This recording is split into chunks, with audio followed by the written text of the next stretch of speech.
மக்களால் தேர்ந்தெடுக்கப்பட்ட அரசு இருக்கும்போது ஆளுநர் அர்லேக்கருக்கு எந்த திட்டத்தையும் ஆய்வு செய்ய உரிமை இல்லை என்று அமைச்சர் நிர்மல்குமார் தெரிவித்துள்ளார். மதுரை மாவட்ட வளர்ச்சி திட்ட கண்காணிப்பு குழு கூட்டம் நாடாளுமன்ற உறுப்பினர் சு. வெங்கடேசன் தலைமையில் ஆட்சியர் அலுவலகத்தில் நடைபெற்று வருகிறது.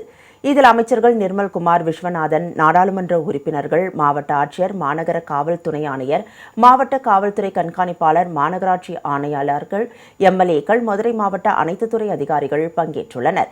இதில் பேசிய அமைச்சர் நிர்மல்குமார், எந்த திட்டத்தையும் ஆய்வு செய்ய ஆளுநருக்கு உரிமை இல்லை என்றும் அதிகாரிகளும் அரசின் அனுமதி பெறாமல் ஒத்துழைப்பு கொடுக்கக்கூடாது என்றும் குறிப்பிட்டுள்ளார்.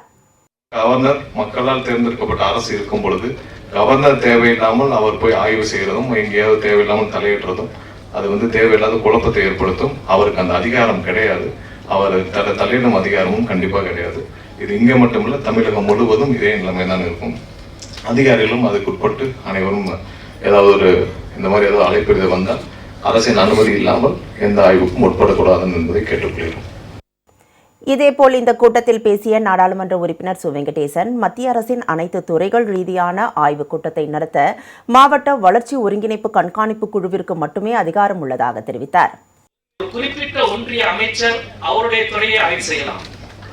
ஆனால் பல துறைகளில் ஆய்வு நடத்துவதற்கு இந்திய அரசியல் சாசனம் எங்களுக்கு மட்டுமே உரிமை வழங்கியிருக்கிறது.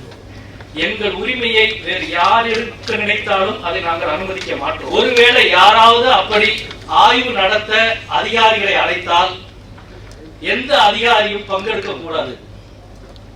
அப்படி பங்கெடுத்தீர்கள் என்றால் அடுத்த திசா மீட்டிங்கில் உங்களுக்கு அழைப்பாணை சம்மன் அனுப்பப்பட்டு அது குறித்து விளக்கம் கேட்கப்படும்.